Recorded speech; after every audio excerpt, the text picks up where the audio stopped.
Welcome to BeamNG 0.37, and honestly this might be the goofiest update the gamer's ever had, because if you've been following BeamNG's socials you already know the teasers were very strange, and now we finally get to see why. This update is huge, packed with new vehicles, props, physics changes and some big UI improvements, so let's dive right into it. First up, the star of the show, the Grand Marshal limousine. Being nearly 8.5 meters long, it's a stretched version of the classic sedan, and while it's far from practical, it's a ton of fun. The interior is fully custom, a long bench seat, retro TV and phone, storage for wine glasses, a mini fridge stocked with BeamNG's fake drinks and yes, actual mugs from the merch store, plus ambient lighting, purple LEDs and dome lights that really capture that early 2000s limo vibe. Coming in 5 different configurations, driving it is exactly what you'd expect from a limo, heavy and clumsy. But don't worry, a separate video will come on that. The regular Grand Marshal also received an updated J-beam structure for better crash realism. It's not a full refresh, but definitely a step up. Now for the biggest part of the update, prop remasters. Several iconic BeamNG props have been completely overhauled both visually and mechanically. First up, the large spinner. It now looks like a real machine packed with small details and Easter eggs. And instead of just 2 configs, we now have 17, including small and large versions, 2-arm or 4-arm setups and attachments like tow hitches, flails, concrete blocks and even a trailer mounted version. So now you can hook up cars, swing them around or just drive into it for chaos. The large roller. The roller is now powered by a massive 900T series engine that drives the rollers through visible shafts. There's a working control panel and even a height adjustable system with hydraulic pistons, so it doubles as a giant hydraulic press. And yes, the devs added a tiny model of the old roller as a keychain Easter egg. The hamster wheel, completely redesigned with insane detail. Powered by an electric motor, it spins up to 200 km per hour in just over a minute. You can even climb inside and try to survive. The cannon. The cannon now has a steampunk look, bigger size and better alignment. The ramp. The metal ramp also got a visual overhaul. It's not much, but it's still good. Alongside many remasters, 0.37 also adds several new props. Like the pressure ball, which comes in multiple designs, can be filled with different gases and is fully customizable. And yes, you can even spawn vehicles inside it. The trampoline, highly detailed with bouncy physics and multiple configurations. The bin, yep,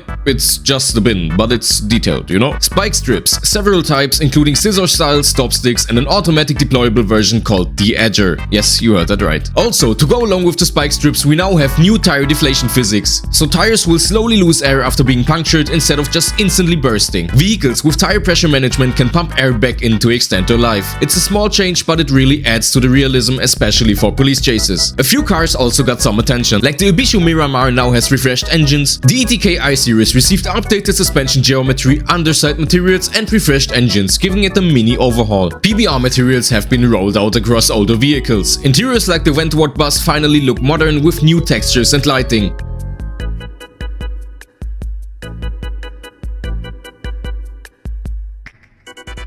The Vivas got updated logos, while the SBR4 had its lights fully redone. BeamNG 0.37 also brings some big user interface changes, starting with the vehicle selector, which got completely redesigned with a clean and modern look. Vehicles are now grouped into cars, trailers and props, so you can sort and filter them by type, brand, country, config, value, production years and even more. There's also a recently spawned section and the option to favorite specific configs for quick access. The minimap got rebuilt with a new renderer that runs at the game's frame rate, making it smoother and more responsive. The vehicle bindings app now shows trigger actions when hovering over them, and controller layouts have been updated with modifier keys to unlock more inputs. We also got some performance optimizations, so under the hood there are rendering optimizations for CPU and collision physics, plus RAM usage improvements. Vulkan users also get new texture streaming, which should make larger maps smoother. And finally, there are new missions and rock crawling challenges in Utah and Johnson Valley. These spawn in instantly with no loading screens, making them easy to jump right into. The new quick experiences menu also highlights all of the latest missions and challenges, so you don't miss anything. So that's BeamNG 0.37. We got the new limo, refreshed vehicles, completely overhauled props and new toys like the trampolines and pressure balls, improved physics, UI upgrades and better performance. So it's easily one of the biggest updates we've seen so far. Also, I'm going to be doing a 30-day upload challenge where I'm gonna play through all the new stuff very soon. So if you don't want to miss anything of that, make sure to drop a like, subscribe and hit that bell.